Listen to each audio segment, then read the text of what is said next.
Ika-20 kabanata, sa pagpapatuloy. Napatingin ito sa pinagtatanghalan niyang sinabi na mukhang lahat ay nagsasaya, marahil ay dapat akong sumali sa kanila. At lumipas na ang ilang sandali na lumalim na ang gabi, na biglang bumuhos ang malakas na ulan. Ibinuko niya ang payong habang sinasabi ng isang tao sa kanya na sigurado ka bang hindi mo kailangan ng mga bantay? Gabi na at kailangan mo pang umakyat sa bundok na ito habang umuulan. Masayang lumingon siya dito at sinabi habang hawak ang palda na huwag kang mag-alala. Pero pakialagaan naman ang aking instrumento dahil hindi ko ito madadala sa ganitong panahon. At isa pa, malapit lang naman ang tahanan ko. Malakas na kumidlat na makikita sa kanyang likuran na masayang sinasabi na at hindi rin na mamalakas ang ulan. Biglang napasabi siyang nakangiti na aba, ngayon ay malakas na ang ulan. Na sinabi naman sa kanya ng may-ari ng tavern na pero hindi ko naman pwedeng paakyatin ng bundok ang mga bantay mo sa 10 oras ng gabi. Dagdag pa niya na sandali, hindi ba sa bangko ka pupunta? Hayaan mo na lang kaming ihatid ka roon. Na namumula ang mga lalaki sa likuran ng may-ari na sinasabi ng mga ito sa kanilang isip na ang bait niya. Gusto ko sanang ihatid siya pauwi, na sinabi naman ng isa na ang gandang babae, sa loob at labas. Habang papaalis na siya sa malakas na ulan sinabi niya na talagang ayos lang, huwag kang mag-alala. Magkikita rin naman tayo sa susunod. Habang papalayo na siyang naglalakad na iinis niyang sinasabi sa kanyang sarili na naku naman, nabasa pa ang damit ko. Ito pa naman ang pinakamahal kong damit. Biglang nagbago ang reaksyon ng kanyang muka na hinawakan ang bag na nakasakbit sa kanyang balikat na sinabi niya na magandang araw ngayon. Ang laki ng kinita ko. Ngayon kailangan ko nang itago ang mga gintong barya at baka mapansin pa ito ni Sabo na may kakaiba. At ilang sandali pa ay nasa harapan na siya ng bangko. Pumasok siya sa loob habang nagpupunas ng muka sinasabi niyang nakapikit na. Sana naman hindi pa sarado ang bangko. Na sinabi naman ito sa kanya na maupo ka muna. Dagdag pa niya na ano ka ba, palaging bukas ang bangko namin para sayo. At hinihintay talaga kita. Binuksan niya ang kahon habang sinasabi na gusto kong ilagay ang mga bulaklak na ito sa account ko at ipagpalit ito para sa pera. Ipinakita niya ito na agad na napasabi na ginto yan. Ang ginto na ito ay pinakamataas ang kalidad. Naalala niya noong binigay sa kanya ito habang humawak sa baba at nakapikit na sinabi nito na anong masasabi mo. Binigyan kita ng marka gamit ang 10 gininto ang bulaklak imbes na 10 gintong barya. Sa totoo lang, nakatabi yun para sa iba pang pangangailangan, pero napagdesisyonan kong ibigay na lang sa'yo. Na sinabi naman niya na napahawak sa dibdib na pinapasalamatan kita sa iyong kabutihang loob. Tumawa ito at sinabi na kung ganun, kung talagang nagpapasalamat ka, maaari ba kitang hilingang magsayaw para sa amin kapag may panauhin kaming darating para makilala ka? Sa kasamaang palad, wala na akong dagdag na gininto ang bulaklak. Dagdag pa niya na ang ibig kong sabihin, isipin mo na lang na napakaheneroso ng bayad ko sa iyo ngayon. Kaya sa susunod, magsayaw ka na ng libre. Napahawak siya sa bibig na sinabi niya na una sinabi mong bibigyan mo ako ng magandang gantimpala, tapos ngayon humihingi ka na ng pabor. Susubukan kong abutin ang mga inaasahan mo. Dagdag pa niya dito na hindi mo ba ako pwedeng pasalamatan ng maayos?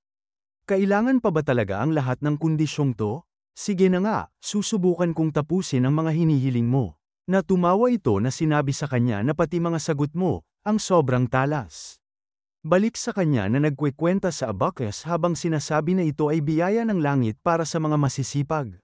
Ngayon, ang pagkuha ng ginto sa panahon ngayon ay nagkakahalaga ng hindi na binanggit ang halaga ng tiyak na bilang. Ipinakita niya ang abacus na napasabi siya na magkano kaya ang makukuha ko para sa mga ito. Napahawak sa baba ito habang nakatingin sa abacus na sinabi niya na ang dami mo talaga alam mo, nakakagulat ka. At paano mo nalalaman ang presyo ng mga mamahaling metal? At naalala niya ang ginawa niyang pag-aaral na sinabi niya na marami akong nabasa tungkol doon. At pagkatapos sinabi niya sa isip na nagbasa ako ng mga aklat tulad ng 30 lihim na hindi mo matututunan sa digmaan, 300 uri ng mamahaling metal at hiyas, at ikaw rin ay yayaman. Malaking tulong talaga. Malaki rin ang naitulong ng aktwal na pagtatrabaho sa larangang ito. Habang nagsusulat sa talaang libro ito sinabi niya na ganun pala. Naaalala tuloy kita sa isang binatang nakilala ko noon, kaedad mo rin siya, at ang talino pagdating sa pamumuhunan. Dagdag pa niya habang ipinakita niya ang talaang libro sa kanya na napakayaman niya. pero karaniwan lang ang pananamit at mahaba ang buhok. Sa tingin ko, marami kayong pagkakapareho. Gusto mo ba siyang makilala?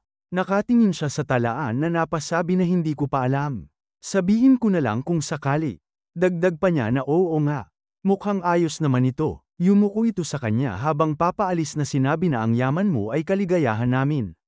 Hihintayin namin ang iyong pagbabalik. Lumingon siya sa mga ito na sinabi na salamat, babalik ako agad. At pagkatapos mabilis siyang tumalon sa mga bundok habang sinasabi na bata, matalino, edukado, kailan kaya ako pag-uusapan ng mga tao ng ganyan? Dagdag pa niya na kung hindi pa ako magmadali bago maghapunan, siguradong masasaktan ako. Tumigil siya habang tiniklap ang payong na napatingin sa gilid na sinabi na dapat mas bilisan ko pa. Pati payong ko basang-basa na, hindi na ito ulan, parang baha na talaga, buwisit. Biglang isang kidlat na malakas na lumiwanag na makikita ang bahay at ang isang pavilion sa malakas na ulan. Mula dito makikita ang isang tao na nakahandusay sa sahig sa harap ng bintana. At sa lakas ng pagkidlat, makikita ito sa liwanag na duguan na tila wala ng buhay. Na makikita ang mukha nito habang nakatirik ang mata. At ang lalaking putol ang braso ay makikita na lumabas sa bahay na puno ng matsa ng dugo ang damit habang naglalakad. Ngumisi ito ng masama kasabay ng malakas na pagkidlat at ang putol na braso nito ay nagkaroon ng bakal na kamay na puno ng dugo. At lumipat ang eksena kung saan makikita ang nagtatalsikang dugo sa loob ng bahay. At mula rito makikita si Moon na puno ng dugo ang damit at ang muka pati na ang kanyang espada na nakatingin siya dito. Pinampas lang na pala niya ang mga tao sa loob ng maliit na baryo. Nakatungo siya habang malalim na ang paghinga. At pagkatapos ay nagpatuloy na siya sa paglalakad sa mga pagitan ng mga bahay. Napataas naman siya ng ulo nang may mapansin sa unahan. Nakita niya pala ang mga taong nakatalukbong na pinapanood siya kung nagagawa niya ng tama ang misyon. Sa isang mabilis na galaw pinalabas niya ang kanyang nakatagong sandata sa loob ng manggas. Na tinamaan niya ang isang bata sa leeg na papalapit sa kanya na may hawak na maliit na kutsilyo. Bumagsak ito sa lupa kasabay ng paglingon niya. Na makikita ang kanyang walang buhay na mga mata na nakatingin sa bata habang ang nakatagong sandata ay pinabalik na niya sa manggas. Mula naman sa ilalim ng bata isang maliit na cute na tuta ang lumabas sa katawan nito. At pagkatapos ang mukha niyang walang buhay kanina ay napalitan ng pagkabalisa. Na ang paghawak niya sa kanyang espada ay nanginginig. At muli na namang lumipat ang eksena kung saan isang malakas na kidlat ang makikita at ang isang bahay na ito. At mula sa loob ng bahay makikita ang anak ng kapatid ng putol ang braso na lalaki na si Irene na natatakot habang umuurong. Sinabi naman ng kanyang tiyo sa kanya na ibinuka ang kamay na bakal na ang tagal nating hindi nagkita. Makikita ang ibon sa kulungan na sinabi ni Irene na pakiusap, huwag kang lalapit sa akin. Napasigaw ng malakas si Irene na eksaktong dating naman ng kanyang ama. At nang marinig niya ang sigaw nito na bitawan niya ang hawak niyang payong, na agad na napatingala sa itaas na nagtataka. Mabilis itong kumilos na pumasok sa loob ng bahay habang may pag-aalalang sinasabi na Irene. At sumapit na kinaumagan na makikita ang pandayan. Mula sa loob nito hawak niya ang malaking banga at ang maso na napasabi ang may-ari ng pandayan sa kanya na Ryuyon, bakit may hawak kang maso? At bakit nakalantad ang dibdib mo? Nakakawala ng gana tignan. Dagdag pa niya na siya ay napasigaw na ayan ka na naman.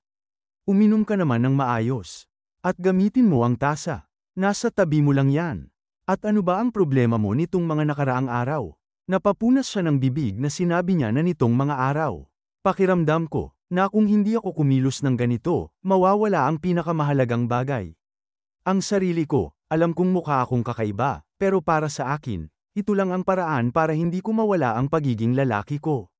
At makalipas ang 4 na araw, na napasabi siya sa kanyang isip habang naglalakad na bakit suot ko na naman to? Bakit pakiramdam ko'y mas nabubuhay na ako bilang Yunbi nitong mga araw?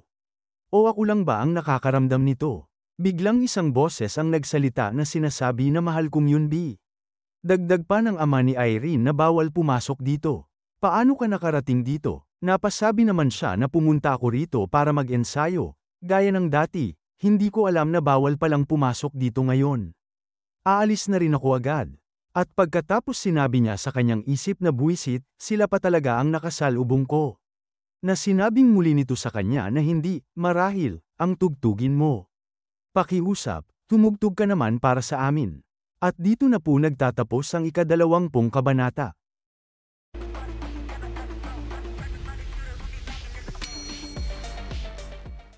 Ika-21 kabanata, ang nakaraan.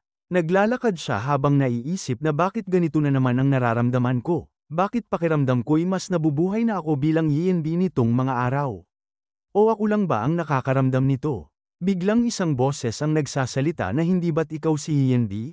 Dagdag pa nito sa kanya na pinagbabawal ang lugar na ito. Paano ka nakapasok dito? Agad na sumagot siya na pumunta ako rito para mag-ensayo ng tugtog at sayaw gaya ng dati. Hindi ko alam na bawal pala ngayon. Aalis na ako agad. At pagkatapos napasabi siya sa kanyang isip na aray ko. Ang malas naman ng timing ko. Nakakunot ang noo nitong sinabi pa sa kanya na hindi, marahil, kung tugtog at sayaw mo ang pinag-uusapan, umaasa ako sayo. Sa pagpapatuloy, pagkatapos magsalita nito agad na tumalikod at naglakad, na nagtatakang napasabi siya sa kanyang isip na ha? Dagdag pa niya na nakatingin dito na salamat ng marami. Pero, anong ibig sabihin nun? Makikita ang pader ng bahay. Kung saan makikita si Irene na natutulog na nag-iba ang itsura ng muka na tila stress. Na makikita ang nakakulong na ibon habang tumutukan ng kanyang pagkain. At ilang sandali pa ay ibinuka nito ang kanyang pakpak at nag-ingay. Nang dahil dun biglang gumalaw ang kamay ni Irene. At daang binuksan ang kanyang mga mata na mapapakinggan pa din ang huni ng ibon. Napatingin siya sa ibon na may blankong mga tingin. Na makikita sa kanyang mata ang nakakulong na ibon na naibinuka ang pakpak sa kulungan. Na ito ay nakatingin sa kanya ng seryoso habang humuhuni. At naalala ang sandali nang may ginawa sa kanya ang kanyang tiyo. Na sinabi niya na hindi, Tito, pakiusap, huwag ka nang lumapit. Tumatawa ito ng masama na sinabi niya na ang sarap pagmasdan ng isang nilalamig na parang ibong basang-basa sa ulan. Yeren, bakit mo ako ginugulo ng ganito? Hindi ko na kaya. Hindi ko na talaga kaya. Makikita ang ibon na nagwawala sa kulungan na pinapagaspas ang pakpak habang sumisigaw si Irene na.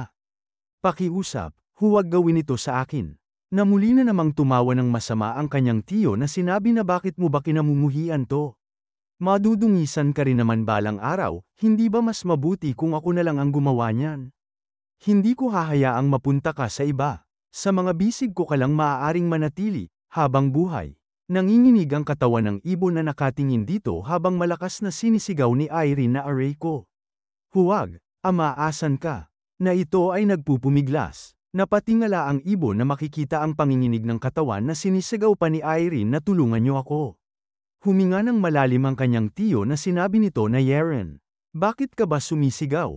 Abala kasi ngayon ang tanga mong ama, kaya hindi siya nakapunta. Diyos ko, ang ganda pa rin ng mukha mo kahit na ngayon ay nag-ulo na, pero mukhang nakakagana ka pa rin. Malakas na sumigaw si Irene na makikita ang mata ng ibon, habang sinasabi pa ng kanyang tiyuhin na mga mata, malambot na balat na parang natunaw na perlas, at mababangong labi na kasing lambot ng granada. Mukhang mas masyado silang nakakamatay kaysa sa anumang lason, halika, gusto kita ngayon. Nagulat ang ibon nang biglang may malakas na kumalabog at mabilis na pumasok.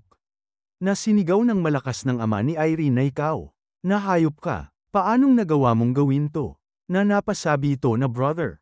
Binugbog ng kanyang ama ang kanyang kapatid ng todo habang makikita ang kasuutan ni Eren ay napunit at ang kanyang magandang mga mata ay nawalan ng buhay.